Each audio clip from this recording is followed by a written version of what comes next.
आखिर क्या हुआ जब स्वयं हनुमान और भगवान शिव के बीच युद्ध हुआ। ये सुनने में भले ही आपको अजीब लगे, लेकिन हमारे पुराणों के अनुसार एक ऐसी कथा भी मिलती है। तो आइए जानते हैं। त्रेता युग में राम और रावण युद्ध के बाद जब प्रभु श्री राम अयोध्या लौट आए तो उन्होंने अश्वमेध यज्ञ का आयोजन कराया।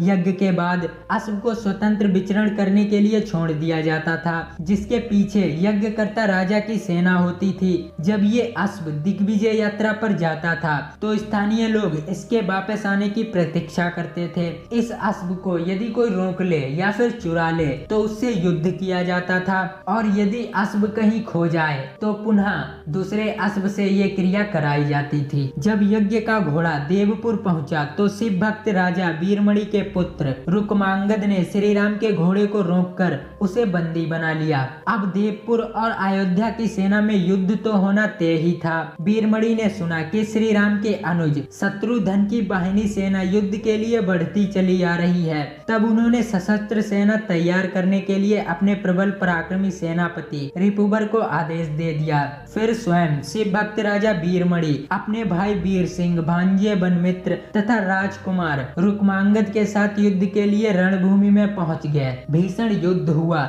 जिसमें हनुमान जी ने सभी को पराजित कर दिया। अंत में वीरमणि को हनुमान जी ने मूर्छित कर दिया। शिव भक्त वीरमणि को शिव जी ने वरदान दिया था कि जब भी संकट आएगा तो मैं तुम्हारी सहायता करूंगा। भगवान अपने गणों के साथ युद्ध के मैदान में पहुंच गए। गणों ने सब कुछ छिन्न भिन्न कर दिया। वीरभद्र ने शत्रुघ्न के पुत्र पुष्पकल का सिर काट दिया और शिव जी ने शत्रुघ्न को घायल कर दिया।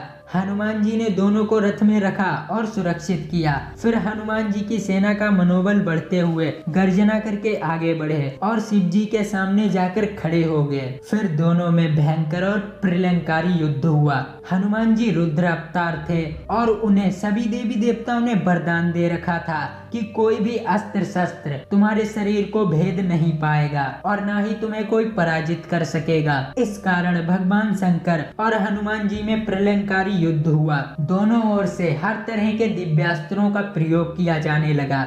हनुमान जी के पास शिव जी के दिव्यास्त्र का तोड़ था। युद्ध भयानक से भयानक होता जा रहा था।